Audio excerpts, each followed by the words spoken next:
नमस्कार मेरे प्यारे श्रोताओं, आज मैं आपके लिए एक भाई बहन के पवित्र रिश्ते की एक अनोखी कहानी लेकर आई हूँ जो आपके दिल को छू जाएगी।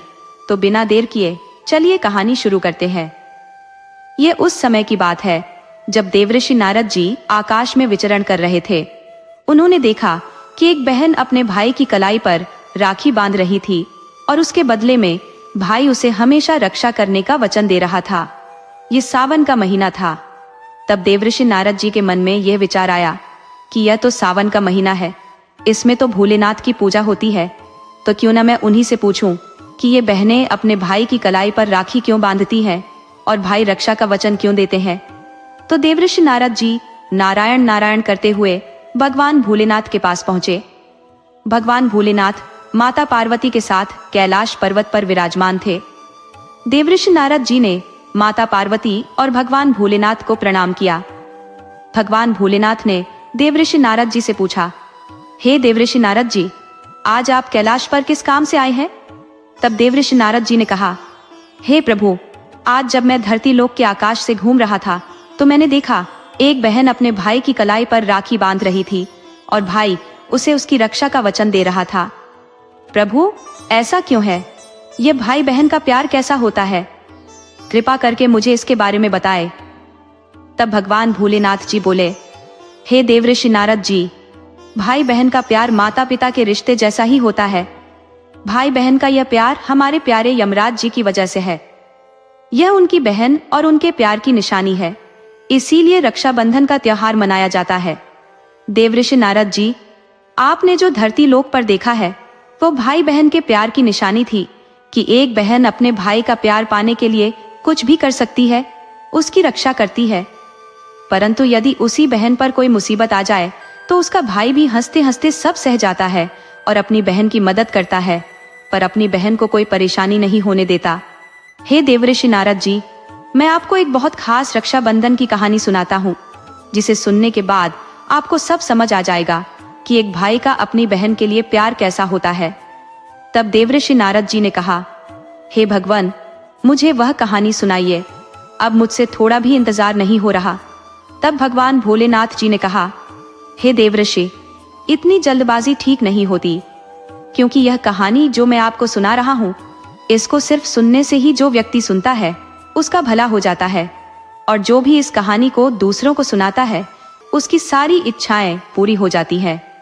तब भगवान भोलेनाथ की बात सुनकर देवऋषि नारद जी ने कहा, हे भगवान, आप उस कहानी को सुनाइए, मैं पूरे मन और लगन से उस कहानी को सुनूंगा। अब भगवान भोलेनाथ कहते हैं, हे देवऋषि नारद जी, आज मैं तुम्हें एक अमीर बहन और गरीब भाई की कहानी सुनाता हूँ। आज की कहानी सुनने से तुम्हें पता चल जाएगा कि एक भाई बहन का रिश्ता कैसा होता है और हर एक बहन और भाई को अपना रिश्ता कैसे निभाना चाहिए।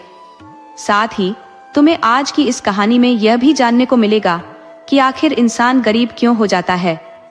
वे कौन से काम है जिनकी वजह से इंसान गरीब हो जाता है। आखिर इंसान द्वारा किए गए ऐसे कौन से काम होते हैं जिनको करने से इंसान बेसहारा हो जाता है और गरीबी के दलदल में फंसता चला जाता है। अब भगवान भोलेनाथ कहानी सुनाना शुरू करते हैं और कहते हैं, हे देवऋषि नारद जी, बहुत पुराने समय की बात है। एक शहर में एक बहुत ही अमीर किसान रहता था। उस किसान के घर में 2 जुड़वां बच्चे पैदा हुए थे। उन दोनों जुड़वां बच्चों में एक बेटा था और दूसरी जो संतान थी वह बेटी थी। उस किसान ने अपने बेटे का नाम मोहन रखा था और अपनी बेटी का नाम चित्रा रखा। इधर जब कुछ समय बाद धीरे धीरे किसान के बच्चे बड़े हुए तो उन दोनों की उम्र अब शादी के लायक हो गई थी। तब किसान को अपने बच्चों की शादी की चिंता सताने लगी। एक दिन किसान किसी काम से अपने पड़ोस के एक शहर में गया और वहां एक व्यापारी के घर में रुक गया था। वहां पर उसे उस व्यापारी का बेटा पसंद आ गया। अब घर आकर वह यह बात अपनी पत्नी को बताता है कि उस व्यापारी के बेटे के साथ वह अपनी बेटी चित्रा का विवाह कर देता है। जितना हो सके वह किसान अपनी बेटी की शादी में कोई कमी नहीं छोड़ता। इस प्रकार से चित्रा अपने पिता के यहाँ से विदा होकर अपने ससुराल चली जाती है। उस किसान ने अपने बेटी की शादी करने के बाद वह किसान अपने बेटे की शादी के बारे में सोचने लगता है। उस किसान के मन में यह चल रहा था कि मेरी बेटी तो अपने घर की हो गई, मैंने उसका विवाह एक बहुत ही संपन्न घर में कर दिया, अब मुझे अपने बेटे के बारे में सोचना चाहिए और मुझे उसका विवाह भी कर देना चाहिए। अगर मेरे बेटे का विवाह सही समय पर अच्छी तरह से हो गया तो मैं अपना बचा हुआ जीवन अपनी बहुओं और अपनी पत्नी के साथ आराम से बिताऊंगा। अब भोलेनाथ कहते हैं, हे देवऋषि नारद जी, किस्मत का खेल बड़ा अजीब होता है। भगवान न जाने कब किसको अमीर बना दे और कब किसके लिए गरीबी के रास्ते खोल दे, इसके बारे में कोई नहीं जानता। उसी तरह एक दिन उस अमीर किसान के साथ भी कुछ ऐसा ही होता है। एक दिन वह किसान एक बड़ी भयंकर बीमारी से पीड़ित हो जाता है और उसका बेटा मोहन बहुत ही दयालु दिल का आदमी था। जब वह अपने पिता की ऐसी हालत देखता है तो वह अपने पिता की ऐसी हालत को देखकर बहुत ज्यादा दुखी हो जाता है और उसके बाद में वह अपने पिता का अच्छे से अच्छे वैद्य से इलाज करवाता है और अपने पिता के लिए महंगी से महंगी दवाइयां लेकर आता है। परंतु उसके पिताजी की हालत में कोई सुधार नहीं हो रहा था और धीरे धीरे करके उस किसान की सारी धन संपत्ति जो पिता के इलाज में चली जाती है। इस प्रकार अपने पिता का इलाज कराते हुए वह किसान का बेटा मोहन अब बहुत गरीब हो जाता है।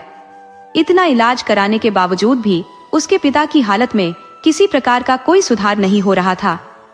जब कोई भी दवाई उस किसान की बीमारी में काम नहीं करती है तो एक दिन वह किसान अपने बेटे मोहन को अपने पास बुलाता है और अपने बेटे मोहन से कहता है, हे पुत्र, जब भी कोई काम इंसान के बस के बाहर हो जाए या फिर उस काम का कोई हल न मिले तो फिर ऐसे समय में उस काम को ईश्वर के भरोसे छोड़ देना चाहिए।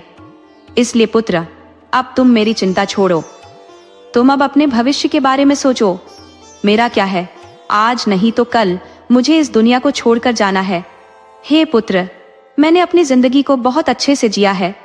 मैं भगवान का धन्यवाद करता हूँ कि मुझे तुम्हारे जैसा बेटा मिला। मेरी तो जिंदगी अब बहुत ही जल्दी खत्म होने वाली है पुत्र, परंतु तुम्हारे सामने तो तुम्हारी पूरी जिंदगी पड़ी है। इसलिए हे पुत्र, अब तुम मेरी चिंता करना छोड़ दो और अपना विवाह करके अपनी गृहस्थी बसा लो। मैं अपने जीते जी अपनी बहू को देखना चाहता हूँ, तुम्हें खुश देखना चाहता हूँ। हे पुत्र, तुम मेरी बस इतनी सी इच्छा पूरी कर दो। अपने पिता के मुंह से इन शब्दों को सुनकर मोहन एकदम चुप हो जाता है, क्योंकि वह मोहन बेचारा आखिर कर भी क्या सकता था। उसके हाथ में कुछ नहीं था।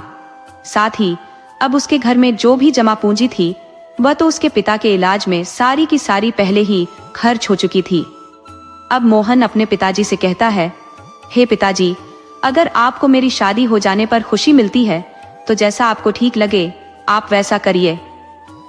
इसके बाद वह गरीब किसान अपने बेटे मोहन की शादी एक गरीब घर की बेटी से करवा देता है। मोहन की पत्नी बहुत ही संस्कारी थी, वह अपना पराया सब कुछ समझती थी। अब मोहन की शादी के कुछ दिनों बाद ही उसके ऊपर एक दुख का पहाड़ टूटा। बीमारी की वजह से उस किसान की मृत्यु हो गई। पिता की मृत्यु के बाद मोहन अपने पिताजी का पूरी रीति रिवाज के साथ अंतिम संस्कार करता है और मोहन के पास जो भी कुछ खेत खलिहान था वह सब कुछ पिता की बीमारी के इलाज में पहले ही जा चुका था। अब मोहन के पास जो कुछ भी जमा पूंजी थी वह भी भोज में जो खत्म हो चुकी थी। इस प्रकार मोहन अब और भी ज्यादा गरीब हो जाता है। दोस्तों, मोहन एक दिन बिल्कुल ही कंगाल हो जाता है तो वह गांव के बाहर जाकर अपनी पत्नी के साथ एक झोपड़ी बनाकर रहने लगता है। मोहन पहले से ही मेहनती तो था ही, अब वह दूसरे के खेतों में मजदूरी करके अपना और अपनी पत्नी का पेट पालने लगता है। अब इधर बहन को जब पता चलता है कि उसके पिता की मृत्यु हो गई है तो वह भी दुखी हो जाती है। साथ में जब उसे यह भी पता चलता है कि उसके भाई ने अपने पिता की सारी जमा पूंजी को उनके इलाज में खर्च कर दिया है, तो मोहन की बहन चित्रा, जिसका विवाह एक धनी व्यापारी के घर में हुआ था, उसे जब अपने भाई की स्थिति के बारे में पता चलता है तो वह धनवान बहन अपने गरीब भाई से नफरत करने लगती है। दोस्तों, अब भगवान भोलेनाथ कहते हैं, हे देवऋषि नारद जी, कलयुग का हर इंसान धन का लालची होता है। जैसे वह मोहन की बहन मोहन के पास धन न देखकर अपने ही सगे भाई से नफरत करने लगी। वह मन ही मन सोचने लगी, मेरा भाई अब तो बिल्कुल ही कंगाल हो चुका है, उसका घर जमीन सब बिक चुका है और अब उसके पास में एक फूटी कौड़ी भी नहीं बची। अगर वह ऐसी हालत में मेरे ससुराल आता है तो उसे देखकर मेरी देवरानी जेठानी और मेरा बहुत अपमान करेंगी, मेरा बहुत मजाक बनाएंगी कि तेरे मायके वाले तो बिल्कुल ही कंगाल है। अब ऐसे तो मेरे ससुराल में मेरी बहुत ज्यादा बदनामी हो जाएगी। अपनी बेइज्जती न हो इस डर से वह बहन अपने सगे भाई से रिश्ता तोड़ देती है। वह बहन अपने भाई के लिए इतनी निष्ठुर हो जाती है। वह चित्रा अपने पिता की 13वीं पर भी नहीं जाती है और न ही अपने भाई का हालचाल पूछती है, और न तो चित्रा अपने भाई को अपने ससुराल बुलाती है और न ही कभी अपने भाई के घर जाती है। जब मोहन को चित्रा के ऐसे बर्ताव के बारे में पता चला तो अब मोहन को धीरे धीरे अच्छी तरह से पता हो जाता है कि अब मेरी प्यारी सी मुस्कान वाली जो बहन हुआ करती थी वही बहन आज मुझसे नफरत क्यों कर रही है। इसलिए मोहन भी अपनी बहन के ससुराल कभी नहीं जाता। इस प्रकार से चित्रा तो बड़े आराम से अपने ससुराल में अपनी जिंदगी गुजार रही थी, परंतु मोहन मेहनत मजदूरी करने के बाद भी अपनी पत्नी के साथ झोपड़ी में रहकर किसी तरह से अपने जीवन के दिन काट रहा था। अब भगवान भोलेनाथ कहते हैं, हे देवऋषि नारद जी, ऐसे ही करते करते कुछ साल और गुजर गए। इन बीते हुए सालों में मोहन को एक बेटा हुआ और वह बेटा कब 15 साल का हो गया उसे पता नहीं चला। इधर अब चित्रा की भी संतानें बड़ी हो चुकी थी। कुछ साल गुजरने के बाद एक दिन मोहन की बहन चित्रा के बेटे का विवाह तय हो जाता है, लेकिन मोहन की बहन चित्रा ने अपने भाई को कोई बुलावा नहीं भेजा। जब मोहन को इस बात का पता चलता है कि उसके भांजे की शादी होने वाली है, इस बात को सुनकर मोहन बहुत खुश हो जाता है और अपनी पत्नी के पास जाकर इस बात की खबर देता है। तो वह अपनी पत्नी से कहता है, हे प्रिय, मेरी प्यारी बहन के बेटे मेरे भांजे का विवाह तय हो गया है, हमें वहां जाना चाहिए। मोहन की पत्नी का नाम देवयानी था। जब मोहन अपनी पत्नी देवयानी को ये बातें बताता है कि मेरी बहन के बेटे की शादी है और हम सभी को बहन के घर जाना है, तब मोहन की पत्नी को इस बात की जानकारी होती है कि ननद के बेटे की शादी है, तो वह इस बात को सुनकर बहुत खुश हो जाती है। अब वह सोचने लगती है, चलो इसी बहाने से सही, कम से कम मैं अपनी ननद से जाकर मिल तो सकती हूँ और उसके घर को देख आऊंगी। देवयानी खुश होकर अपने पति से कहती है कि हे पतिदेव, मैं आपके साथ में जरूर चलूंगी, लेकिन पहले मुझे यह बताओ, क्या हमारी प्यारी ननद ने हमारे लिए निमंत्रण पत्र भेजा है या नहीं? अपनी पत्नी के मुंह से इन बातों को सुनकर मोहन बिल्कुल चुप हो जाता है और अपनी पत्नी देवयानी से कहता है कि हे प्रिय, बुलावा तो नहीं आया है, पर मुझे यह दूसरों के द्वारा खबर मिली है कि हमारे भांजे की शादी है, परंतु इससे क्या फर्क पड़ता है, बुलावा आया है कि नहीं, आखिर है वो तो मेरी बहन का बेटा ही है ना। तब देवयानी अपने पति मोहन से कहती है कि हे प्रिया, देखो बात तो आपकी सही है कि वह आपकी प्रिय बहन का बेटा है, आपका भांजा है, आपके भांजे की शादी है, लेकिन बिना निमंत्रण के ननद के घर जाना ठीक नहीं है और आपका भी वहां जाना सही नहीं है। अब वह मोहन अपनी पत्नी देवयानी को समझाता है कि हे प्रिया, चित्रा के ससुराल वाले बड़े ही अमीर आदमी है, शादी विवाह का घर है, जल्दबाजी में उन्हें हमारी याद नहीं रही होगी, या फिर हो सकता है उन्होंने हमारे यहाँ पर निमंत्रण भिजवाया हो, लेकिन निमंत्रण वाला पर्चा हमारे पास तक नहीं पहुँचा हो। इसीलिए हे प्रिया, तुम किसी भी प्रकार का कोई भी सोच विचार मत करो और बच्चे को भी तैयार करके और निमंत्रण में जाने के लिए खुद भी तैयार होकर मेरे साथ मेरी बहन के घर चलो। जब देवयानी ने अपने पति मोहन की इन बातों को सुना तब उसने जवाब दिया। देवयानी कहने लगी, हे पिया जी, यदि तुम जाना चाहते हो तो तुम जा सकते हो, लेकिन बिना निमंत्रण के मैं आपकी बहन के घर नहीं जाऊंगी। आपकी बहन है, आप जाइए, लेकिन मैं आपको नहीं रोकूंगी, लेकिन मैं ननद के घर नहीं जाऊंगी। अपनी पत्नी के मुंह से ऐसी बातें सुनकर मोहन कहता है, ठीक है, यदि तुम्हारी यही इच्छा है तो तुम बच्चों के साथ घर में ही रहो, मैं अकेला चित्रा के ससुराल के लिए चला जाता हूँ। अगर मैं अपनी बहन के ससुराल नहीं गया तो मेरी बहन की देवरानी जेठानी मेरी बहन को ताना मारेंगी और कहेंगी कि खर्चा ना हो जाए, इसलिए तेरा भाई नहीं आया। अब इतना कहकर के मोहन घर के अंदर से बाहर चला जाता है। अब भगवान भोलेनाथ कहते हैं, हे देव ऋषि नारद जी, अब मोहन जो था वह बहुत ही ज्यादा गरीब हो चुका था। मोहन के पास चावल और कपड़े खरीदने के लिए पैसे नहीं थे। अब मोहन अपनी बहन के घर जाने के लिए वह अपने मित्र से थोड़े से पैसे उधार लेता है और मोहन ने उधार लिए पैसों से अपनी बहन चित्रा और अपने बहनोई के लिए सुंदर सुंदर कपड़े खरीदता है। उन कपड़ों को लेकर के मोहन सुबह अपनी बहन की ससुराल के लिए चल देता है। पैदल चलते चलते मोहन को सुबह से शाम हो जाती है। तब वह अपनी बहन के दरवाजे पर पहुंचता है। दरवाजे के एक तरफ जाकर के वह खड़ा हो जाता है। मोहन बेचारा दरवाजे पर खड़ा होकर अपनी बहन चित्रा के आने का इंतजार कर रहा था। तभी चित्रा की जेठानी की नजर मोहन पर पड़ जाती है। वह मोहन को पहचान लेती है। मोहन को देखने के बाद चित्रा की जेठानी जाकर चित्रा से बताती है, बहन चित्रा, आज तेरा भाई तेरे घर आया है, जाकर देख, तेरा भाई तेरे दरवाजे पर खड़ा है। जब चित्रा ने अपनी जेठानी के मुंह से ऐसी बातें सुनी तो वह अपनी जेठानी से पूछने लगती है, दीदी, यदि तुमने मेरे भाई को द्वार पर खड़ा देखा है तो मुझे यह बताओ, मेरा भाई मेरे ससुराल में किस हालत में आया है और मेरे भाई ने आखिर कैसे कपड़े पहने हैं। अब चित्रा की जेठानी कहती है कि हे चित्रा बहन, तुम्हारा भाई फटे पुराने कपड़ों में आया है और तुम्हारे द्वार पर खड़ा है। वह तुम्हारे आने का इंतजार कर रहा है।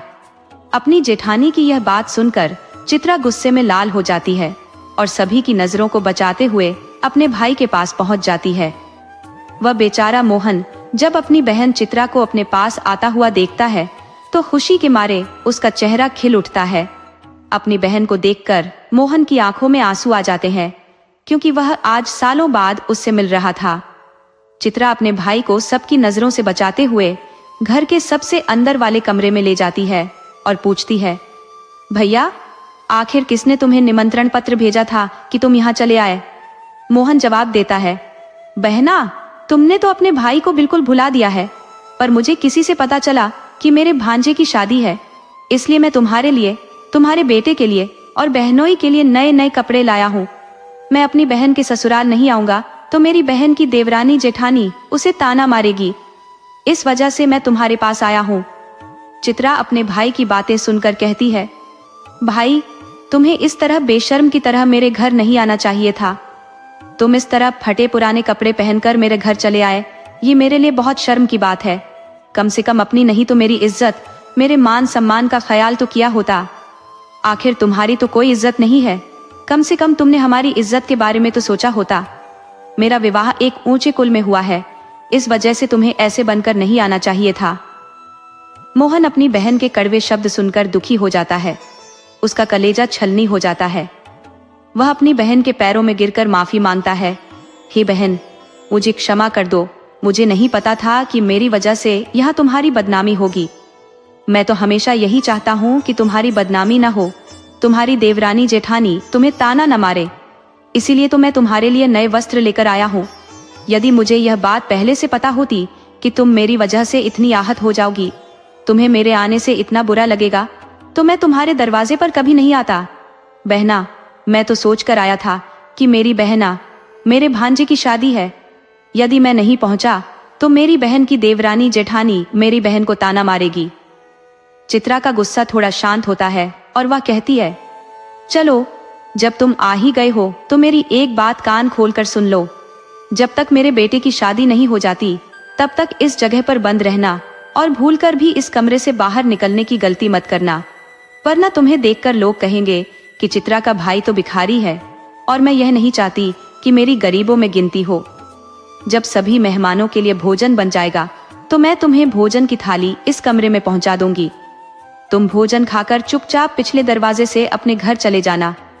मोहन कहता है, ठीक है बहना, मैं आज ही रात को तुम्हारे घर से अपने गांव के लिए निकल जाऊंगा, मगर मेरी तुमसे एक विनती है, मैं तुम्हारे लिए और जीजा जी के लिए जो कपड़े लाया हूँ, तुम उन कपड़ों को रख लो, मैं उन्हें बड़े प्यार से तुम्हारे लिए लाया हूँ। चित्रा कपड़े ले लेती है और कमरे से बाहर चली जाती है। बाहर से कुंडी लगा देती है ताकि मोहन बाहर ना आ सके। मोहन कमरे में बैठकर अपनी बहन के वापस आने का इंतजार करता है। उधर मोहन कमरे में बैठा अपनी बहन के लौटने का इंतजार कर रहा था। सोच रहा था कि मेरी बहन मुझे भोजन खिलाने के लिए लौटकर वापस आती होगी, आज तो मुझे स्वादिष्ट भोजन खाने को मिलेगा। परंतु मोहन को क्या पता था कि उसकी बहन उसे कमरे में बंद करके घर के काम धंधे में लग चुकी है और भाई के लिए भोजन देना ही भूल जाती है।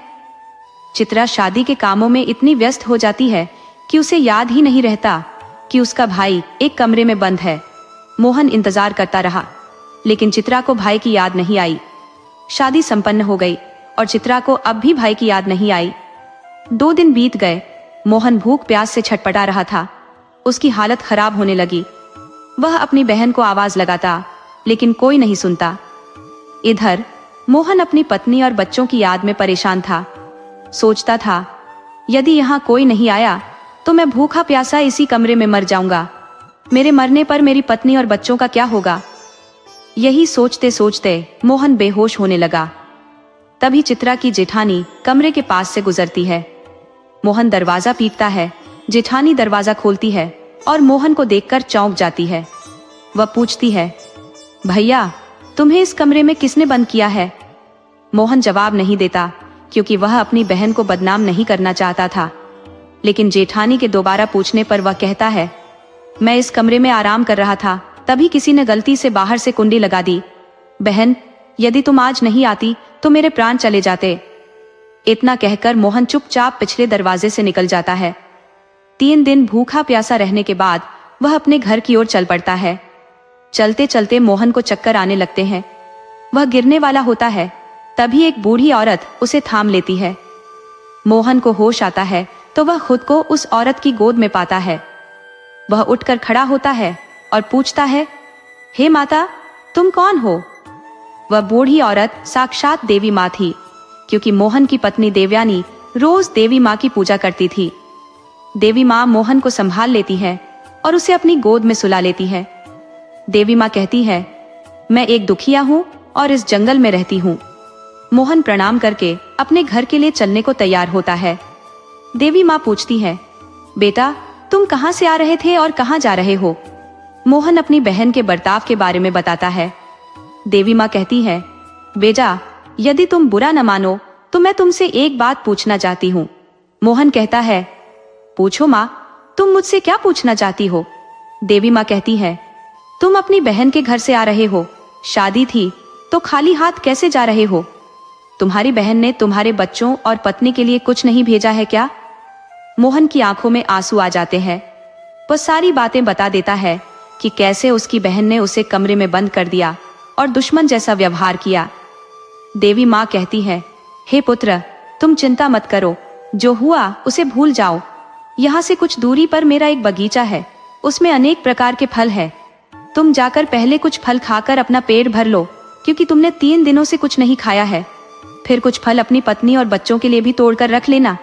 जब तुम्हारी पत्नी और बच्चे पूछेंगे कि तुम अपनी बहन की ससुराल से क्या लेकर आए हो, तो कह देना कि मेरी बहन ने तुम्हारे लिए फल भेजे हैं।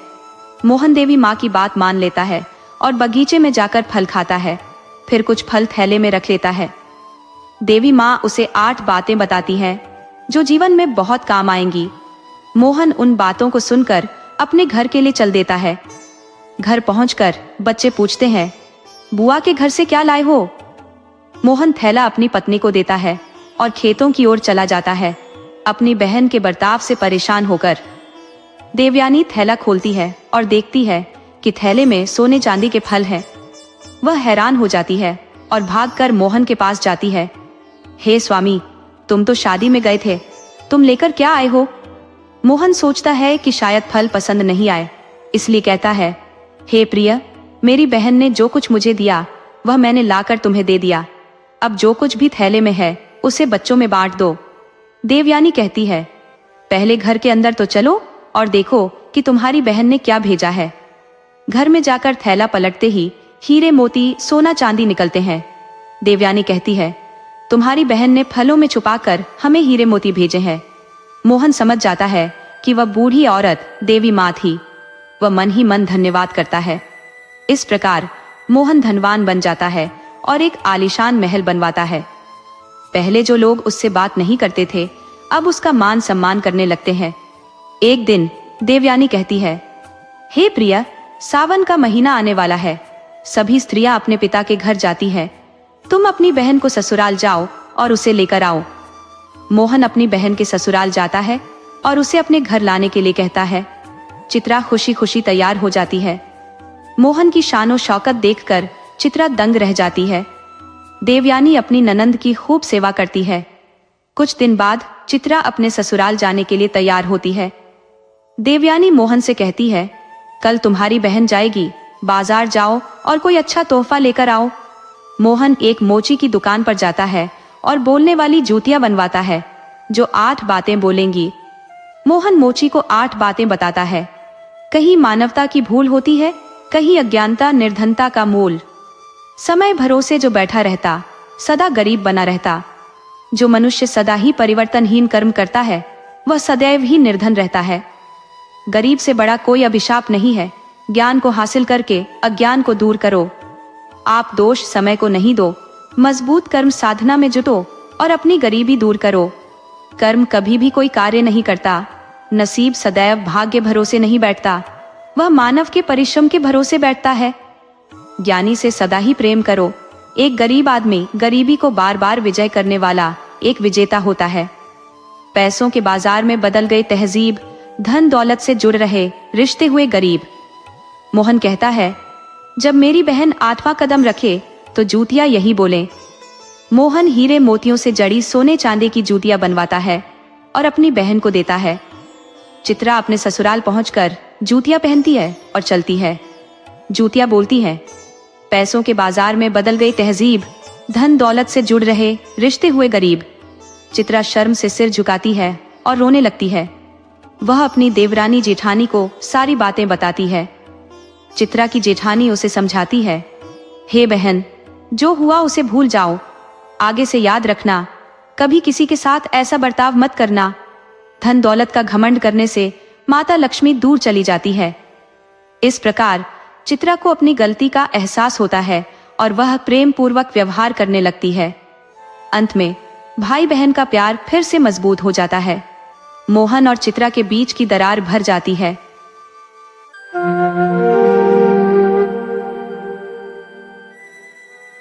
बनारस के समीप स्थित एक गांव था जिसे दौलतपुर के नाम से जाना जाता था।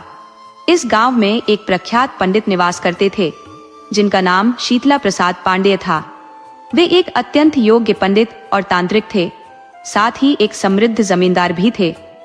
पंडित जी के 4 संतानें थी। सबसे बड़े बेटे का नाम जगदम्बा था, जो जमींदारी के कार्यों और कृषि गतिविधियों की देखरेख करते थे। दूसरे नंबर के बेटे का नाम हरिहर प्रसाद था, जो महाकवि व्यास के ग्रंथों, रामायण और महाभारत के पाठ आयोजित कराते थे और परिवार के सभी बाहरी और आंतरिक मामलों की जिम्मेदारी संभालते थे।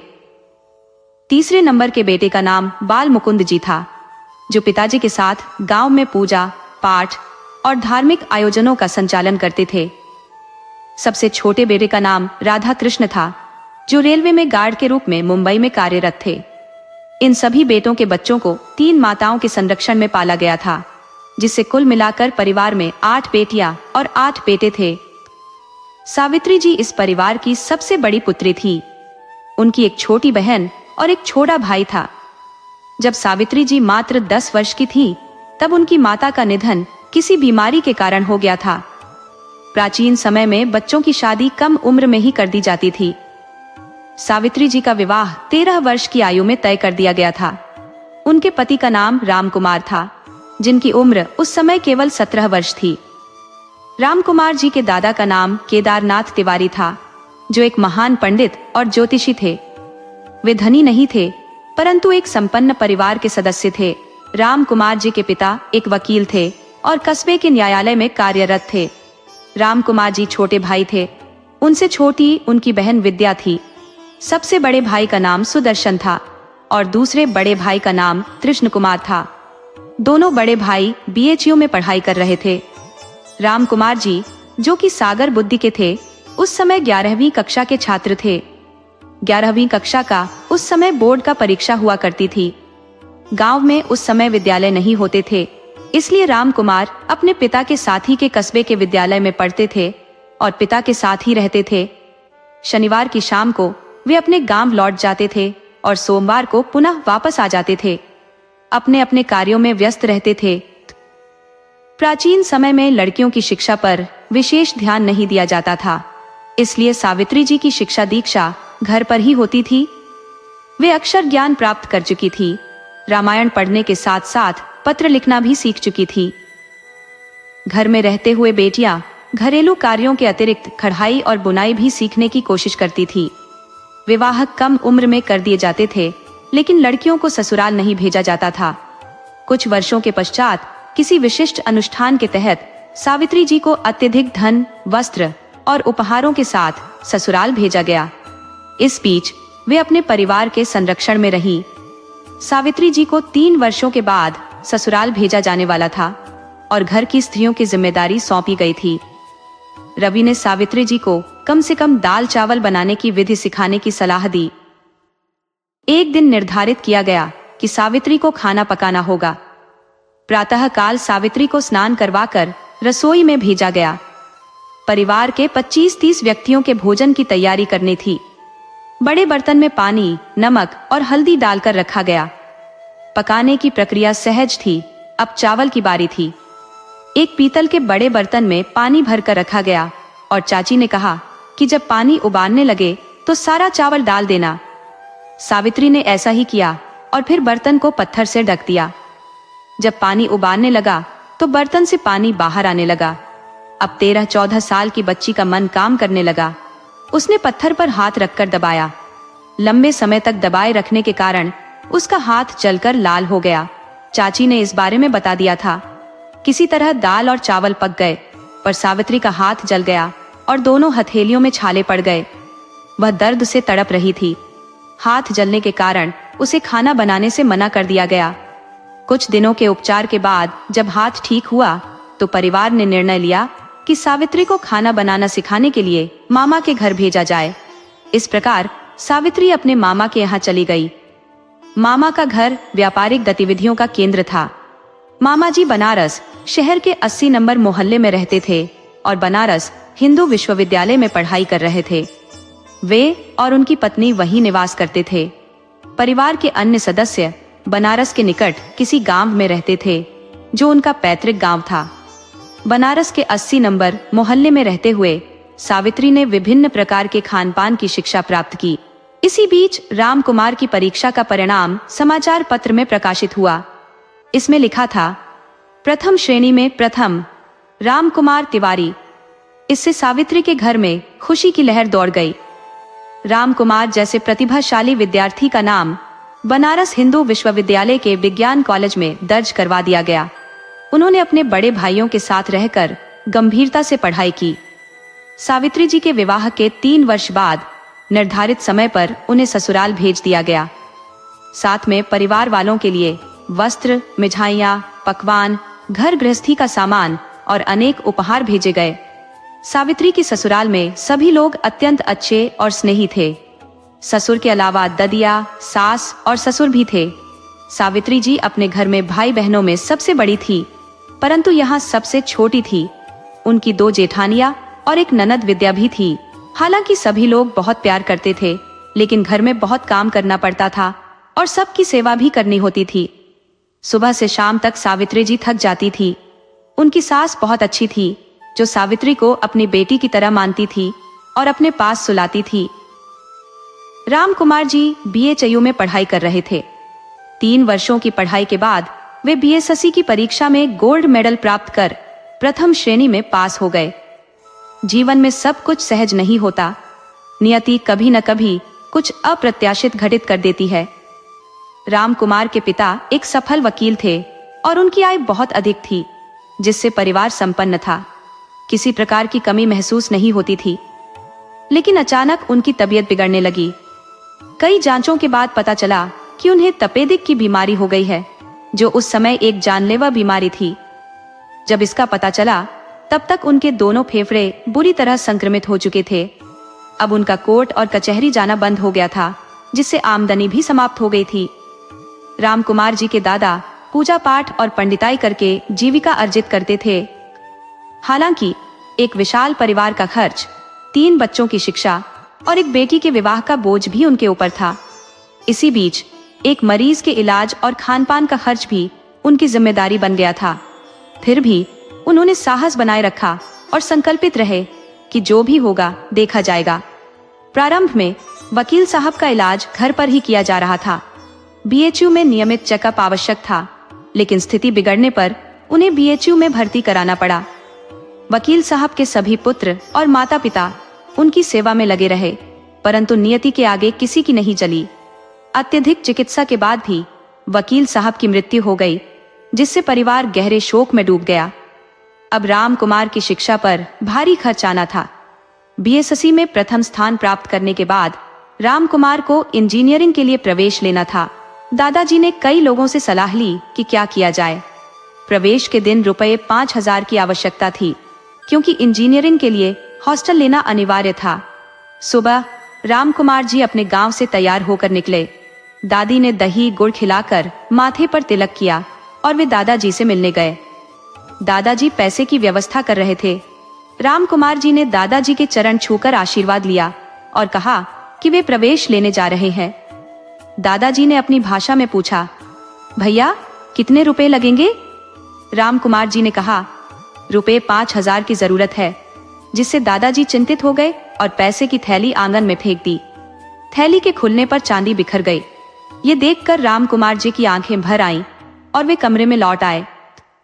सावित्री जी, जो मायके से आती जाती रहती थी, ने जो धन जमा किया था वह राम कुमार जी को सौंप दिया। हालांकि राशि रुपये 2,000 से अधिक थी, फिर भी यह पर्याप्त नहीं थी। राम कुमार जी उस पैसे के साथ ट्रेन में बैठ गए, क्योंकि इंजीनियरिंग के प्रवेश का अंतिम दिन था। ट्रेन में कुछ स्टेशन बाद सावित्री के चाचा चढ़े और राम कुमार जी ने उनके पैर छूकर प्रणाम किया। हालचाल पूछने के बाद चाचा जी ने यात्रा की वजह पूछी। राम कुमार जी ने सुबह की सारी घटना बताई और चाचा जी ने अगले स्टेशन पर कुछ रुपये दिए। राम कुमार जी बनारस पहुंच गए, लेकिन इंजीनियरिंग कॉलेज में प्रवेश की समस्या ज्यों की त्यों रही। कॉलेज पहुंचकर प्रिंसिपल से मिले और कहा कि वे आज प्रवेश नहीं ले सकेंगे। प्रिंसिपल ने समस्या पूछी और राम कुमार ने कहा कि उनके पास आवश्यक पैसे नहीं है। उन्होंने प्रस्तावित किया कि अगर वे एमएससी में प्रवेश ले तो फीस माफ हो सकती है। प्रिंसिपल ने उन्हें समझाया कि इस सुनहरे अवसर को खोना नहीं चाहिए और स्कॉलरशिप के लिए एक फॉर्म भरने की सलाह दी। इस प्रकार राम कुमार जी को इंजीनियरिंग कॉलेज में प्रवेश मिल गया। उनकी पत्नी की सहायता ने भी बड़ा योगदान दिया। इसके बाद राम कुमार ने इंजीनियरिंग की पढ़ाई पूरी की और नौकरी की तलाश में कलकत्ता चले गए। नए इंजीनियर के लिए नौकरी पाना आसान नहीं होता। कलकत्ता जैसे विशाल शहर में जुगाड़ करने के लिए काफी मेहनत करनी पड़ती थी। कलकत्ता में राम कुमार जी को रोकने के लिए उनके पिता के एक मित्र का पता दादाजी ने दिया था। वे कलकत्ता के बड़ा बाजार मोहल्ले में रहते थे। स्टेशन पर उतरने के बाद राम कुमार जी ने अपना सामान, जिसमें एक कंबल था, क्लासरूम में रखा और एक कप चाय पीने के बाद पिताजी के मित्र के घर की ओर निकल पड़े। स्टेशन पर पूछने पर पता चला कि बड़ा बाजार ट्राम से पहुंचा जा सकता है। ट्राम बस की तरह 1-2 मंजिला वाहन थी, जो संभवतः इलेक्ट्रिक से चलती थी, और 20 मिनट में बड़ा बाजार पहुंच गई। राम कुमार जी वहां से पैदल चलते हुए पिताजी के मित्र शंकर के घर पहुंचे। परिचय कराने पर हरिशंकर जी ने ऐसा आभास कराया जैसे वे राम कुमार जी को पहचानते हों। हालचाल पूछने के बाद उन्होंने चाय मंगवाकर पिलाई। तत्पश्चात वे राम कुमार को अपने निवास पर ले गए। उनका घर एक कमरे और एक छोटी सी बालकनी के साथ साधारण था, जहां भोजन पक रहा था। एक ओर जमीन पर बिछी दरी थी, दूसरी ओर एक अलग स्थान था। हरिशंकर जी अपने 2 बच्चों और पत्नी के साथ यही निवास करते थे। उन्होंने राम कुमार को दरी पर बिठाया और अपनी पत्नी से भोजन लाने को कहा। पीतल की थालियों में भोजन आ गया। एक ओर चावल की ढेर लगी थी, जिस पर 2 रोटियां रखी थी। थोड़ी सी सब्जी और दाल थाली में डाल दी गई थी। राम कुमार जी ने भोजन किया और हरिशंकर जी ने उन्हें कुछ पतों पर पता लिखा और कहा कि वे शाम को उन्हें रहने की व्यवस्था दिखाएंगे। पहले राम कुमार को इन पतों पर जाकर आवास की व्यवस्था करनी होगी, फिर वापस आकर उनसे मिलना होगा। राम कुमार जी अब गांव की खोज में निकल पड़े। इस बीच सावित्री, जो राजगद्दी पर नहीं बैठी थी, अपने गृहस्थ जीवन के कठिन संघर्ष में व्यस्त थी। सुबह से शाम तक परिवार के हर सदस्य की जरूरतें पूरी करती थी। बर्तन धोना, रसोई साफ करना, आंगन में झाड़ू लगाना, नहाना और चाय चढ़ाकर भोजन तैयार करना, यह सब उसकी दिनचर्या में शामिल था। बाबा जी दूध की बाल्टी लेकर आते और दूध उबालने के बाद चाय परोसते। दादी दूध धोती में पकड़े रहती, तब तक वे गंगा स्नान के लिए जाती। आधे घंटे बाद दादी और बाबा गंगा स्नान करके आते, तब तक बाबा जी के लिए एक लोटा चाय और कुछ नाश्ता तैयार हो जाता। जेठानी के बच्चों का स्कूल का समय हो जाता और सावित्री उन्हें अचार और टिफिन देती। सावित्री के मुंह में घूंघट रहता और चाय के घूंट भी उसके लिए तरसते रहते। उसकी स्थिति पर लोग 4 बातें बनाते, जैसे कि 5 साल हो गए और अभी तक कुछ भी नहीं हुआ। कई बार वह मन में जवाब देने की इच्छा करती, लेकिन चुप रहती। सावित्री की सहायता के लिए दूसरे जेठानी के बच्चे नहीं थे जिससे वह कुछ मदद कर सकती थी। गाय, बैल और घर के आटे की जरूरतों को पूरा करने के लिए उसने घर की चक्की में आटा पिसवाया, बिना चेहरे पर शिकन लाए। ननद की शादी, जो एक आसान काम था लेकिन महत्वपूर्ण था, संपन्न हो गई। विद्या की विदाई की प्रतीक्षा थी, जब रामकुमार की नौकरी स्थिर हो जाएगी। सावित्री ने अपने मायके से लौटकर महीने भर की छुट्टी ली या फिर अधिक समय रुक जाती। वर्षों में सावित्री एक सुकुमार बाला से एक दक्ष गृहिणी बन चुकी थी। रामकुमार को पास के एक कारखाने में शिफ्ट इंजीनियर की नौकरी मिली, जिसकी प्रारंभिक तनख्वाह रुपये 300 थी। पहली तनख्वाह से उसने रुपये 300 की घड़ी खरीदी। पिता के मित्र ने एक आवास की व्यवस्था कर दी, जहां रुपये 7 प्रतिमाह देना था। कारखाने तक बस से जाना पड़ता था, लेकिन भोजन की व्यवस्था नहीं थी। दोपहर की छुट्टी में कैंटीन में भोजन करना पड़ता था।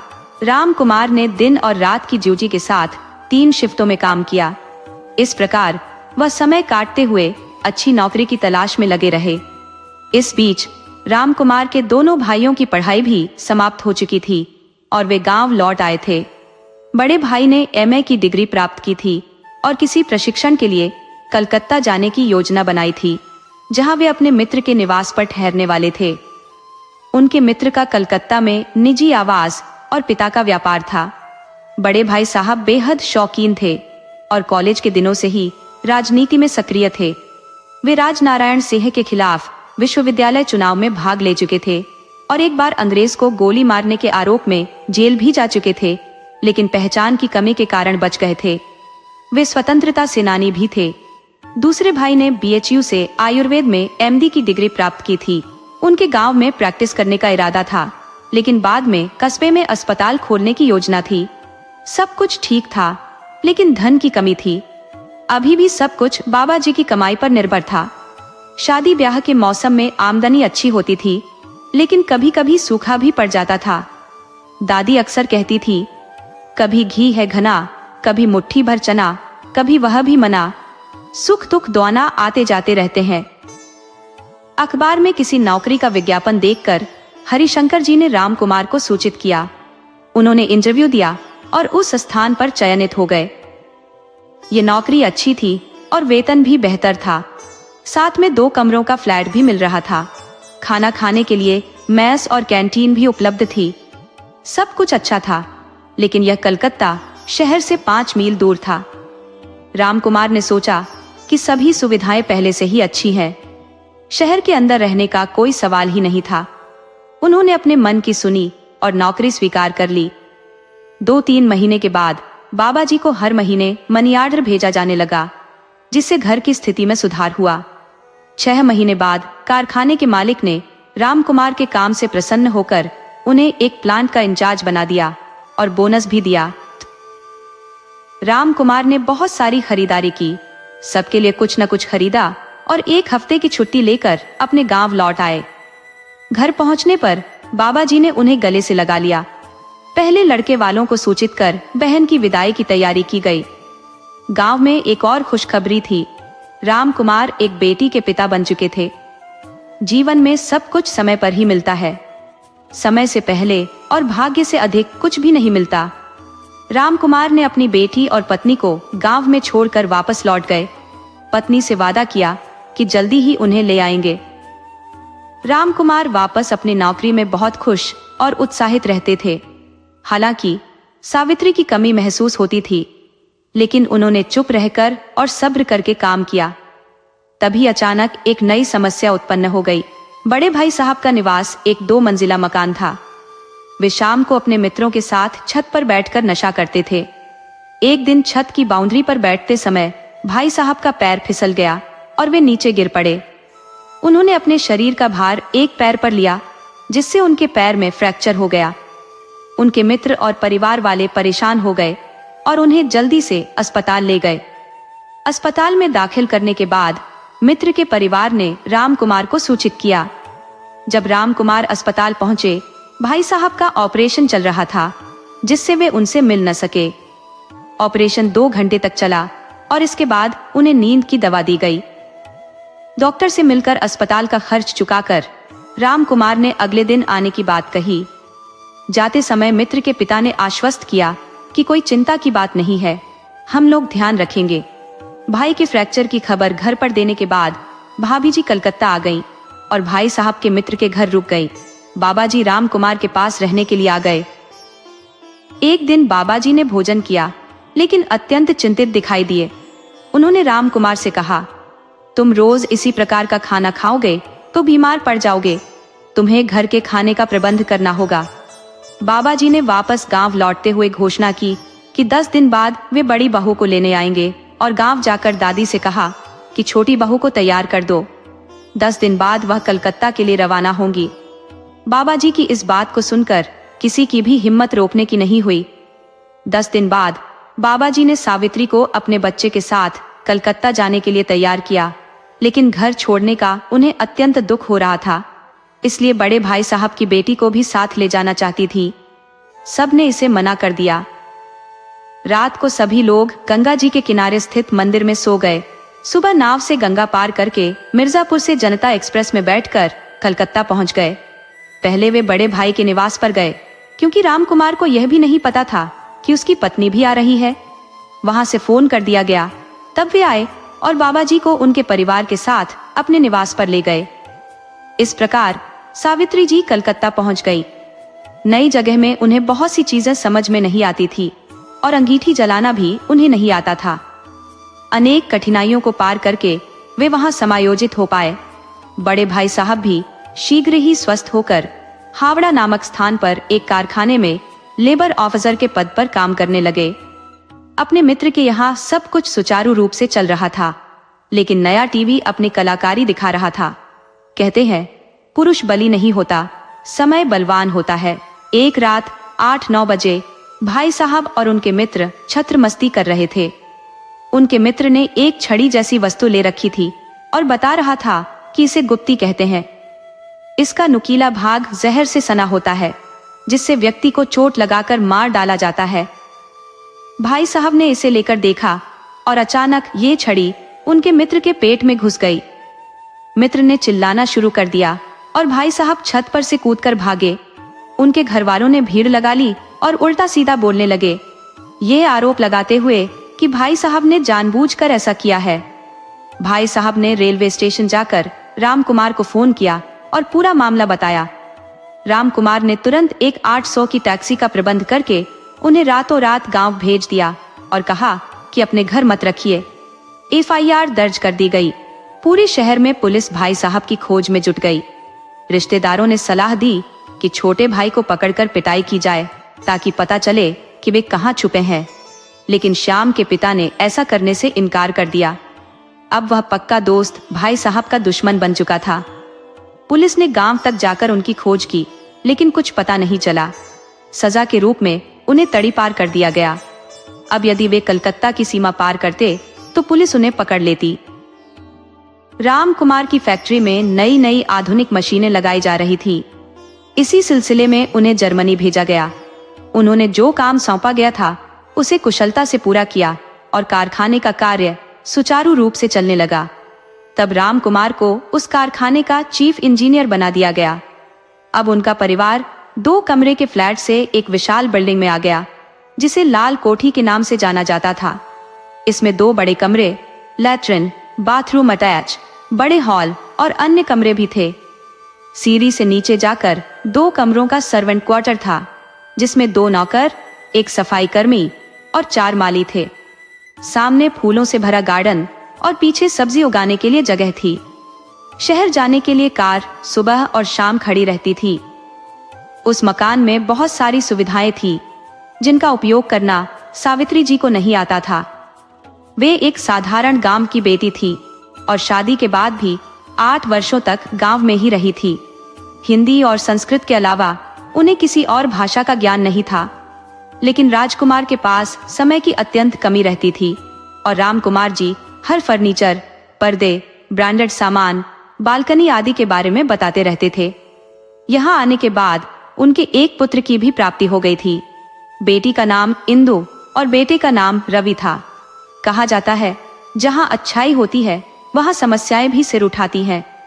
रामकुमार जी के घर पर विभिन्न प्रकार के रिश्तेदारों की भीड़ जुटने लगी थी।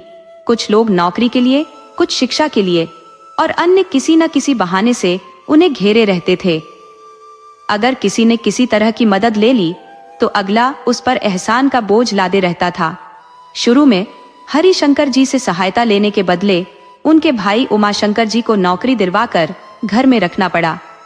कुछ लोग दूसरों की सफलता को सहन नहीं कर पाते और बाधाएं उत्पन्न करने की कोशिश करते हैं। इसी प्रकार फैक्ट्री का मैनेजर मन ही मन रामकुमार जी को हटाने की योजना में लग गया और अपने भतीजे को उनकी जगह लाना चाहता था। जीवन फिर एक नई करवट लेने की स्थिति में था।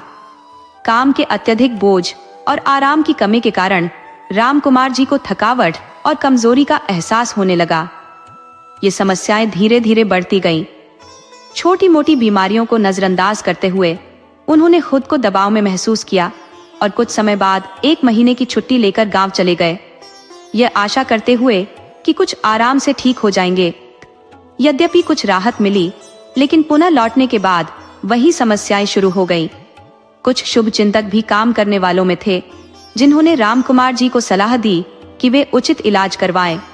कई जांचों और एक्सरे के बाद पता चला कि रामकुमार जी को भी टीबी, ट्यूबरकुलोसिस नामक बीमारी हो गई है। आज के समय में भी टीबी एक गंभीर बीमारी है, लेकिन आधुनिक दवाओं और खानपान से लोग स्वस्थ हो जाते हैं, परंतु उस समय यह एक कठिन बीमारी थी। रिश्तेदार जो घर में स्थायी रूप से निवास कर रहे थे, दिन भर डनलप के गद्दे पर कूदते हुए गप्पे मारते रहते थे। संक्रमण के भय से धीरे धीरे वे घर छोड़ने लगे ताकि उन्हें भी संक्रमण न हो जाए। जब रामकुमार को पता चला कि उन्हें टीबी हो गई है, तो यह खबर पति पत्नी के लिए जैसे एक आकाशीय प्रहार थी। रामकुमार के पिता की मृत्यु भी इसी बीमारी के कारण हुई थी। उन्हें 6 महीने तक बीएचयू में भर्ती रहकर इलाज करवाना पड़ा, लेकिन सब प्रयास व्यर्थ साबित हुए। सावित्री जी का रो रो कर बुरा हाल हो गया था।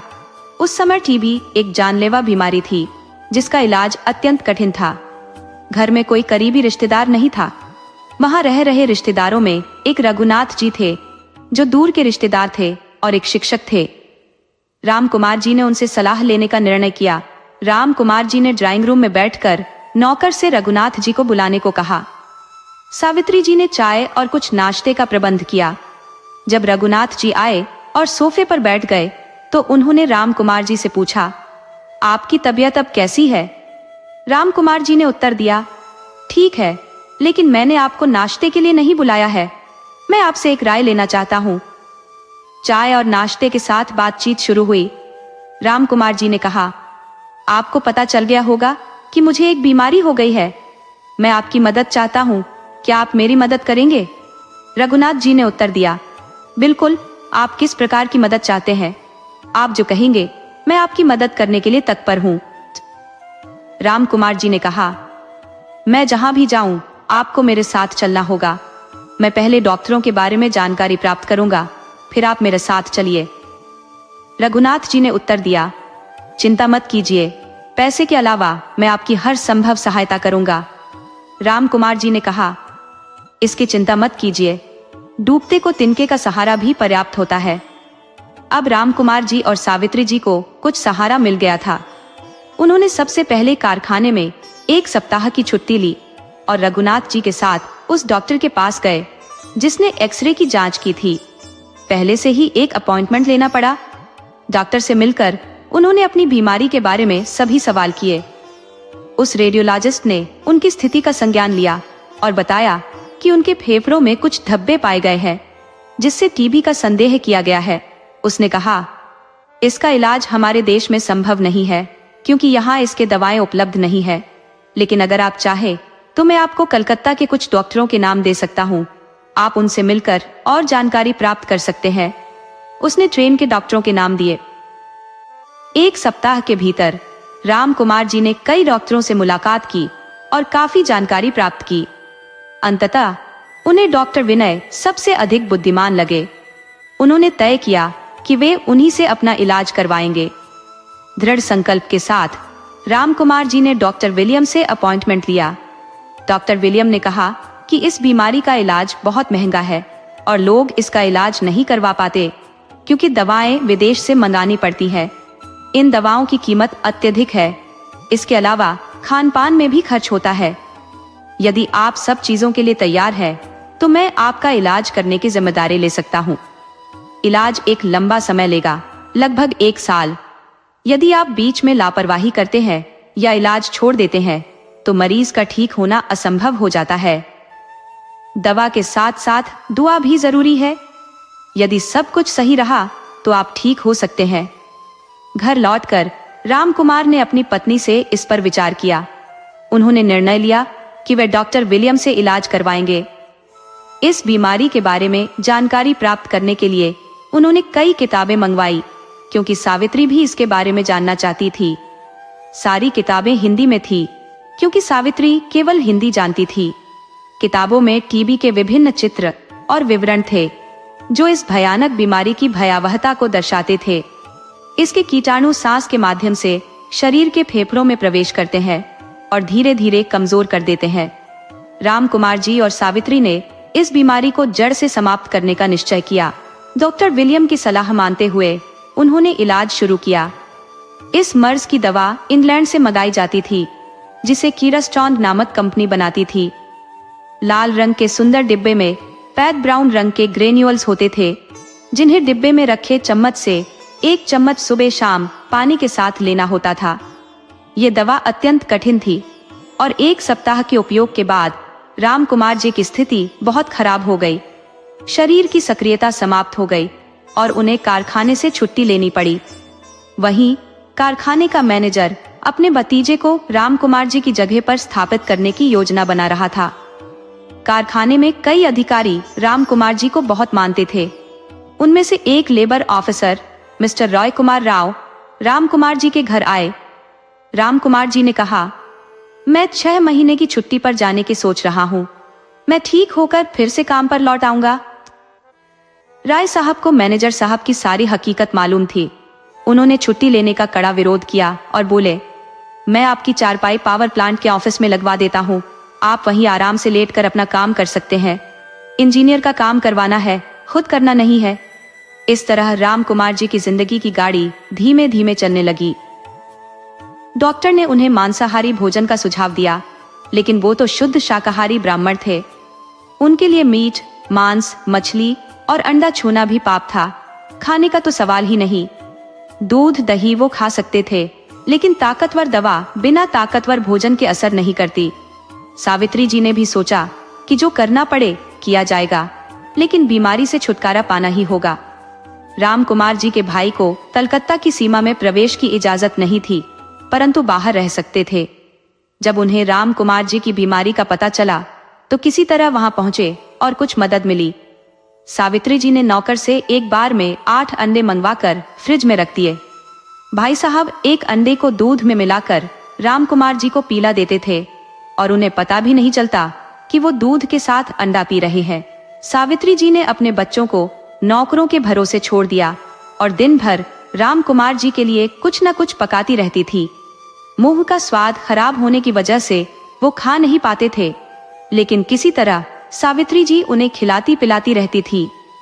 राम कुमार जी की सारी तनख्वाह उनके इलाज में ही खर्च हो जाती थी। पहले वो सावित्री को रुपये 250 घर खर्च के लिए देते थे, जिसमें से कुछ बचा लेती थी। अब उन्हीं पैसों से घर का खर्च चल रहा था। धीरे धीरे 1 महीना बीत गया और फिर से एक्सरे करवाया गया।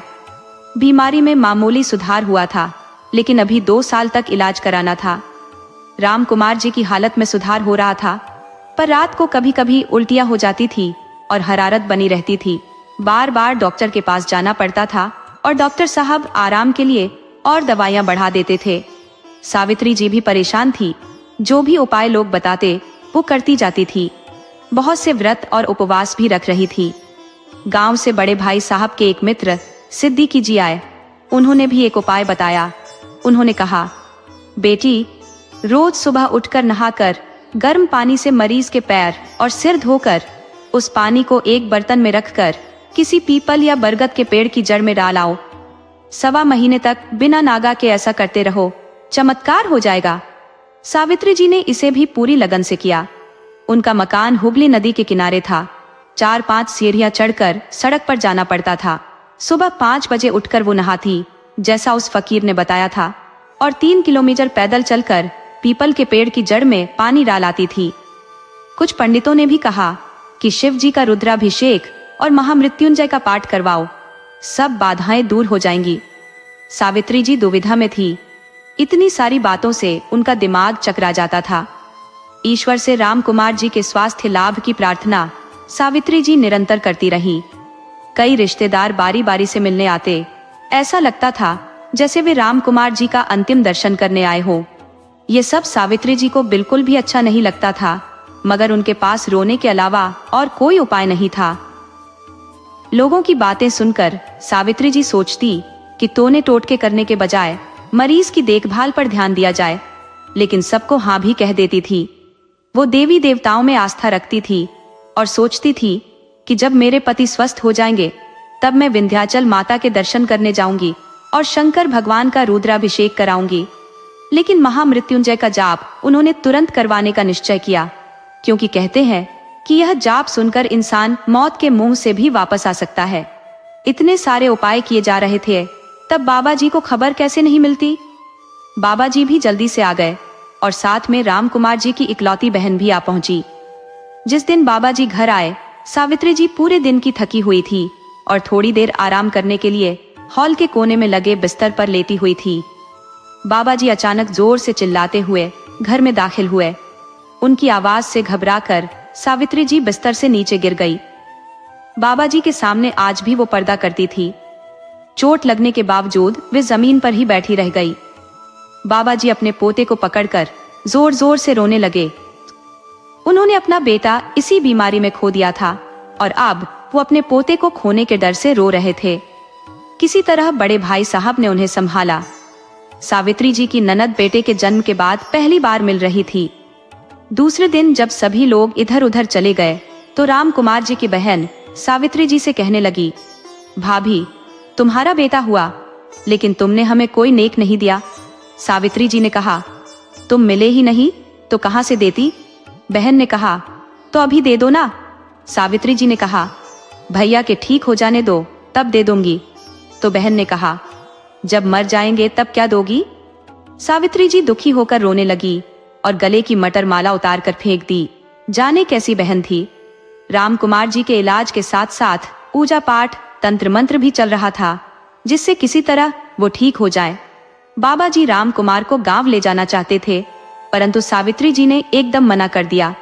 उन्होंने कहा, डॉक्टर ने 6 महीने का समय दिया है, 6 महीने के बाद ही वो यहाँ से जा सकेंगे।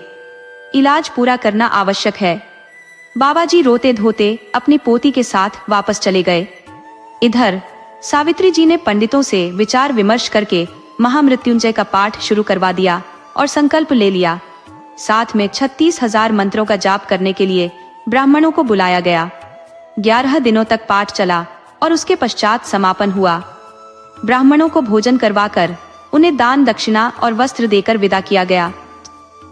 पता नहीं इसका कुछ प्रभाव पड़ा या नहीं, पर मन को शांति अवश्य मिली। इलाज करते करते 3 महीने बीत चुके थे। अब तक इतना सुधार हो गया था कि राम कुमार जी चलकर बरामदे में बैठने लगे थे। सावित्री जी को विश्वास हो गया था कि वो अवश्य स्वस्थ हो जाएंगे। उनका व्रत उपवास भी चल रहा था। यह एक अद्भुत बात थी कि जिस पेड़ में सावित्री जी वो पानी डालती थी, वह भी अब सूख चुका था। ऐसा लगता था कि उसे भी टीबी के कीटाणुओं ने जकड़ लिया हो। सावित्री जी बेहद कमजोर हो चुकी थी, मगर उन्होंने बीमारी को अपने ऊपर हावी नहीं होने दिया। उन्होंने अपने दोनों बच्चों की चिंता छोड़ दी थी, जिन्हें एक नौकर और एक बूढ़ी नौकरानी देखभाल कर रहे थे। कभी कभी बच्चे भी बीमार पड़ जाते थे, तब बड़े भाई साहब उनका ध्यान रखते थे। सावित्री और सत्यवान की कथा में सावित्री के तप से ईश्वर प्रकट होते हैं और उनकी समस्याओं का समाधान कर देते हैं। लेकिन यहाँ हर कदम पर कठिनाइयों का सामना करना पड़ रहा था और आर्थिक समस्याएं भी सिर उठा रही थी। घर में रखा धन अब खत्म होने की कगार पर था और उन्हें पैसों की सख्त जरूरत थी। राम कुमार जी के इलाज और खान पान में वे कोई कमी नहीं करना चाहती थी। ऐसे समय में सावित्री जी को हरिशंकर जी की याद आई। उन्होंने उन्हें फोन कर बुलाया और 4 सोने की चूड़ियां गिरवी रखवा कर पैसे लाने की विनती की। हरिशंकर जी ने अपने पास से पैसे दे दिए और बाद में उनकी चूड़ियां उन्हें वापस लौटा दी गई। एक्सरे में सुधार भी दिख रहा था। एक दिन जब सावित्री जी आराम कर रही थी तो उन्हें नींद आ गई। तभी उन्हें लगा जैसे एक बड़ी दाढ़ी वाला आदमी उनके सामने आया और बोला, माँ कागज दो। सावित्री जी ने कहा, अभी पेपर नहीं है, बाद में आना। वह रद्दी पेपर खरीदने वाला था। उसने एक स्लेट पर कुछ लिखा और कहा, अभी बहुत समय बाकी है। अचानक उनकी नींद खुल गई। वे सोचने लगी, यह आदमी कौन था? क्या वह ब्रह्मा जी थे जिन्होंने मुझे मुस्कुराकर आशीर्वाद दिया? उठकर उन्होंने ईश्वर को हाथ जोड़कर कहा, हे प्रभु, तुम्हारी लीला अपरंपार है। मेरे पति का जीवन तुम्हारे हाथ में है। उस समय उनकी आंखों से आंसू बह रहे थे। 6 महीने के इलाज के बाद एक्सरे रिपोर्ट लगभग सामान्य आ गई थी। बीमारी खत्म हो जाती है पर अपने निशान छोड़ जाती है। 6 महीने बाद भी राम कुमार जी दवा और परहेज करते रहे। फैक्ट्री का पुराना मैनेजर बदल चुका था और नए मैनेजर मिस्टर डांगा आ गए थे। उन्होंने कहा, तिवारी जी, आप 1 महीने की छुट्टी लेकर स्वास्थ्य लाभ कीजिए। फिर जब बाबा जी मिलने आए तो राम कुमार जी अपने परिवार के साथ गांव चले गए। 1 महीने बाद भी उन्होंने अपनी छुट्टियां 15 दिन और बढ़ा ली। हालांकि वे पूरी तरह स्वस्थ हो चुके थे, पर अभी भी उनके खाने पीने का विशेष ध्यान रखा जा रहा था। इसके बाद राम कुमार जी ने अपने करियर को नई ऊंचाइयों पर पहुंचाया और 88 साल की उम्र में अपनी इच्छा मृत्यु को प्राप्त हुए। जीवन भर सावित्री जी का साथ बना रहा।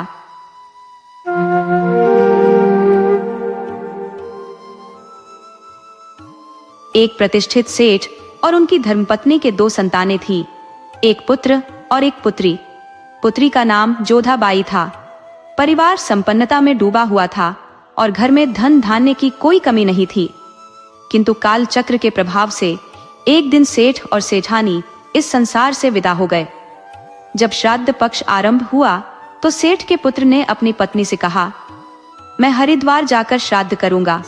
तुम्हारे ऊपर मेरी बहन को भोजन करवाने का दायित्व रहेगा। मैं पर्याप्त राशन, चावल, आटा और अन्य सामान छोड़ जा रहा हूं। तुम इन 15 दिनों में उसे यथासंभव भोजन करवाना। इतना कहकर वह हरिद्वार रवाना हो गया। किंतु उसकी पत्नी के मन में कपट उत्पन्न हुआ। उसने सोचा, भला अपनी देवरानी को क्यों भोजन करवाऊं, जब मेरी बहन पौधा को यह सम्मान मिल सकता है।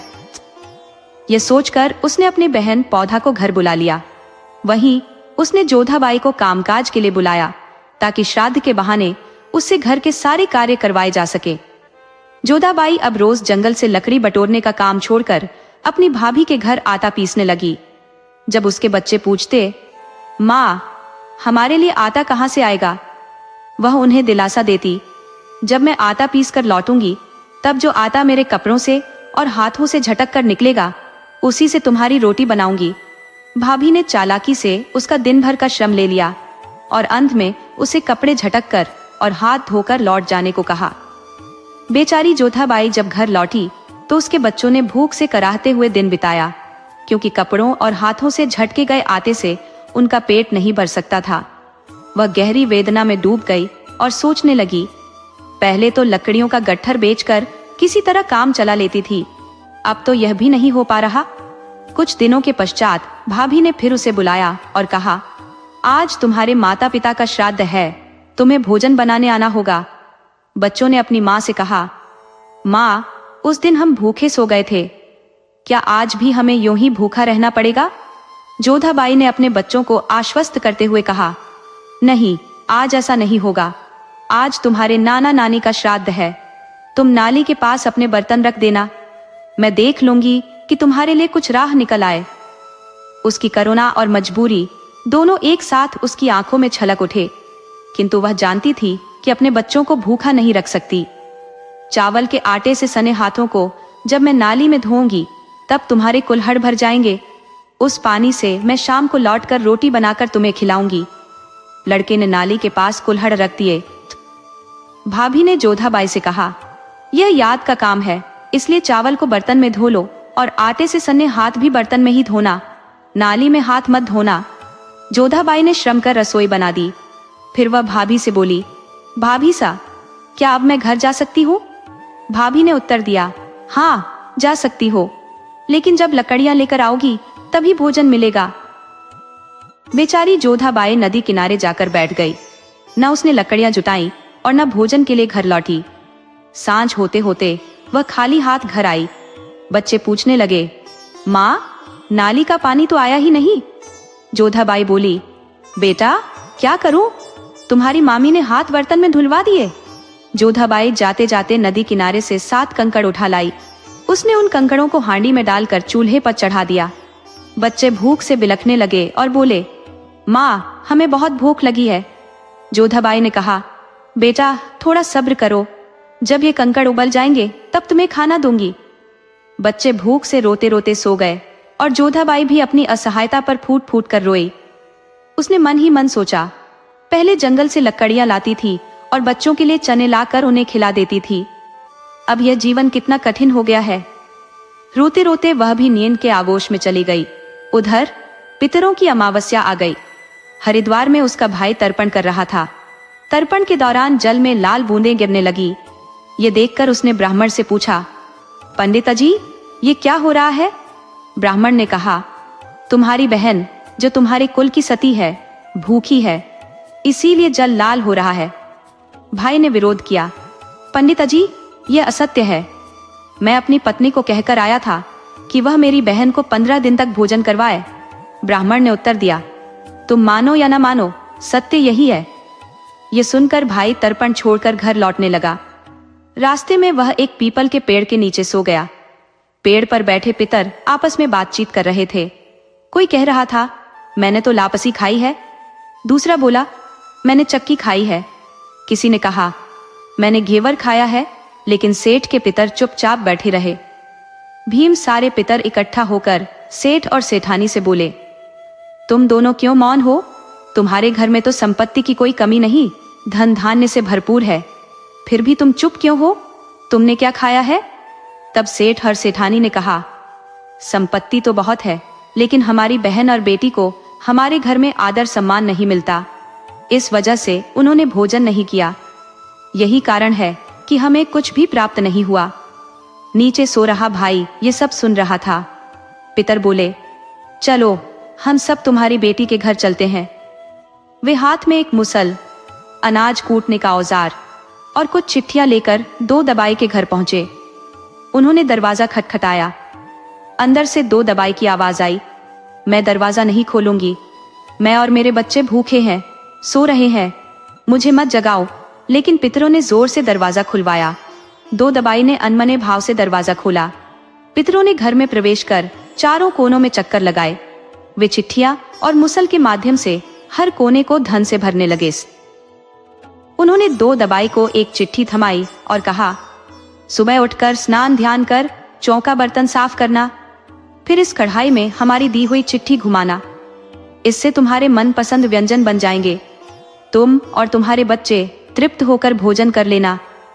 पितरों ने यह भी कहा, कल तुम्हारे नाना का पिंडदान है, उसे विधि पूर्वक करना, ब्राह्मणों को भोजन कराना, तभी तुम्हारा घर समृद्धि से भर जाएगा।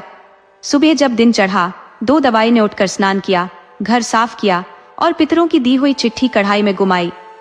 आश्चर्यजनक रूप से कढ़ाई में 36 प्रकार के पकवान तैयार हो गए। उसने स्वयं भी भोजन किया और अपने बच्चों को भी खिलाया।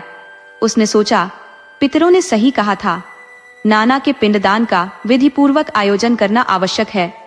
फिर वह अपने भाई और भाभी को यह बात बताने गई। इसी बीच उसका भाई भी हरिद्वार से घर लौट आया था। 2 दादा भाइयों में से एक ने कहा, मैं नाम श्राद्ध का आयोजन कर रही हूँ, अगर आप मेरे घर भोजन करने आएंगे? तो भाभी ने कहा, आ जाऊंगी, लेकिन अकेले नहीं, मेरा परिवार बहुत बड़ा है। 22 ने जवाब दिया, सभी को लेकर जरूर आना। नाम श्राद्ध के दिन भाभी अपने पूरे परिवार को लेकर चल पड़ी और बोली, चलो खाना खाने चले। कल तो भूख से मर रही थी, पर आज सभी को दावत देकर गई हूँ। यदि भोजन नहीं कराएंगे तो मेला देखकर लौट आएंगे। चलो तो सही। दो दबाई को पितरों ने कहा। जैसे ही चिट्ठियां घुमा दी गई, बहुत सारा भोजन तैयार हो गया। भाभी के परिवार ने खूब आनंद से भोजन किया और मस्ती में डूब गए। भोजन करने के बाद सब घर लौट गए। दो दबाई ने घर की साफ सफाई की, खाया पिया और सो गई। अगले दिन भाभी के घर से फिर निमंत्रण आया। संदेश था, भाई साहब आप सभी को भोजन के लिए आना है। दो दबाई बच्चों को समझाकर साथ ले गई। ननिहाल में बच्चों से कहा, भोजन मत करना, मेवा निकाल कर खा लेना। बाईसा भोजन के लिए गई। भाभी ने बिछाते सजाई और थालियों में अच्छे अच्छे व्यंजन परोसे। बाईसा ने कहा, एक और थाली लाओ भाभी। भाभी ने उत्तर दिया, ज्यादा भोजन नहीं है, इसमें से क्या निकालूंगी, आप तो खाओ। बाईसा ने अपने सारे गहने उतारकर खाली थाली में रख दिए और बोली, लो अब खाओ। भाभी हैरान होकर कहने लगी, भाईसा आप क्या कर रहे हैं, ये तो पागलपन है। ननंद ने हंसते हुए कहा, हाँ भाभी, भाईसा पागल हो गए हैं, ये भोजन नहीं कर रहे, गहनों की थाली भरकर दे रहे हैं। भाभी ने ताना मारा, कल तक माँ बाप के घर पर बर्तन साफ करवाते थे और आज ये दिन है। भाई ने सब सुना पर चुप रहा। घर लौटने पर अपनी पत्नी से बोला, तेरे पिता के घर में आग लगी है, कुछ ना कुछ देकर मदद करनी होगी। खाने के लिए उनके घर में अब दाना भी नहीं बचा था, पहनने को कपड़े तक नहीं थे। जब मैं वहां पहुंचा तो उन्होंने कहा कि अपने पति से गाड़ी लेकर आओ और उसमें सामान भर दूंगी। उनकी बोरी के ऊपर घी का चूरा रख दिया गया था। गुड़ की भेली और अन्य चीजों के ऊपर कपड़े रखे गए। एक कुल्हाड़ी उन्होंने अपने बेटे को दी और कहा कि इसे नाना जी को दे आना, लेकिन किसी से कुछ मत कहना। पति गाड़ी लेकर दो ढाबाई के घर चला गया। रास्ते में बेटे ने पूछा, पिताजी ये तो दोंदा बुआ का घर है, हम ननिहाल क्यों नहीं जा रहे। इस पर पिता ने डांटते हुए कहा, चुप बैठो। बेटे ने कहा, मुझे प्यास लगी है, और दरवाजा खटखटाने लगा। बहन ने दरवाजा खोल दिया। भाई ने गाड़ी में भरे हुए सामान को बहन के घर उतार दिया। गुड़ और घी के डिब्बे वहीं रख दिए और खुले पैसे बेटे से छीनकर बहन को दे दिए। बीती बातों के लिए क्षमा भी मांग ली। बेटा भागकर अपनी माँ के पास गया और बोला, मामा पिताजी हमें नाना के घर नहीं ले गए, वह तो दोंदा बुआ के घर सामान ले गए।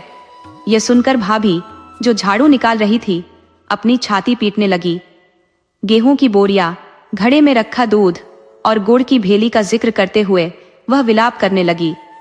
कुछ समय बाद पत्नी ने अपने पति से कहा, देखो जी मेरी आंखों में दर्द हो रहा है, मेरी बहन और भांजे को बुलाओ, उन्हें सफेद कपड़े पहनाकर लाओ, उनके सिर मुंडवाकर हाथ पैर काले करके गधे पर बैठा कर लाओ। जब मैं यह सब देखूंगी तभी मेरी आंखें ठीक होंगी। भाई की हरकतें भी कुछ कम अजीब नहीं थी। ससुराल पहुंचते ही वह उदास मुद्रा में एक कोने में बैठ गया। ससुराल वालों ने जब उसकी इस अनमनी दशा का कारण पूछा तो उसने कहा, आपकी बेटी की आंखों में भयंकर पीड़ा है। उसने कहा है कि मेरा भाई और पिता दोनों को काले हाथ पैर, मुंडे हुए सिर और सफेद कपड़े पहनाकर गधे पर बिठाकर गाजे बाजे के साथ लाओ, तभी उसकी आंखें ठीक होंगी। ये सुनकर घरवाले उसकी बात मानने को तैयार हो गए। सबने तैयारी की और गाजे बाजे के साथ गधे पर बैठकर चल पड़े। जैसे ही यह दृश्य उसकी बहन ने देखा, वह भागकर बाहर आई। भाई ने मुस्कुराते हुए कहा, देखो बंदर की चेरी, तुम्हारा नाटक। ये देखकर बहन दुखी हो गई, लेकिन चुपचाप सब सह गई। कुछ दिनों बाद बहन ने कहा, मेरी सखी का विवाह है, मुझे जंगल से एक डाल लाकर दो। भाई ने डाल तो ला दी, पर बहन ने उसे आंगन में लगाकर पूजा शुरू कर दी। पूजा के दौरान उसने व्यंग्यात्मक लहजे में कहा, जो शाखा से लाएगा वह सासू और नंदों को धो देगा। भाई ये सब देख रहा था और बोला, मैंने भी तेरी तरह व्रत रखा है, मेरा भी ऊब घटौला का व्रत है। दिन भर भूखा रहने के बाद भाई जंगल से डाल लाया और उसे चौक में लगाकर कहने लगा, मैं ऊब घटौला का व्रत करता हूँ। मर ससुर, दे साला। पत्नी ने गुस्से में कहा, आप मेरे पिता और भाई को क्यों गालियां दे रही हैं? इस पर वह आग बबूला होकर लकड़ी उठाकर पत्नी की चोटी पकड़कर धमकाने लगा। उसने कहा, तुमने मेरी बहन के बारे में झूठ क्यों बोला कि उसका 15 दिन का श्राद्ध है और भोजन करवाया है? जब मैं वहां तर्पण कर रहा था तो पानी रक्तमय हो गया। ये सब क्यों किया तुमने? पत्नी ने पति के पैर पकड़कर क्षमा मांगी और वचन दिया कि वह भविष्य में ऐसी गलती नहीं करेगी। अंततः उन्होंने यह समझा कि पितरों के श्राद्ध का महत्व केवल कर्मकांड नहीं है, बल्कि यह हमारी जिम्मेदारी है। जितनी भी सामर्थ्य हो, अपने पितरों की तृप्ति के लिए सच्चे मन से श्राद्ध करना चाहिए।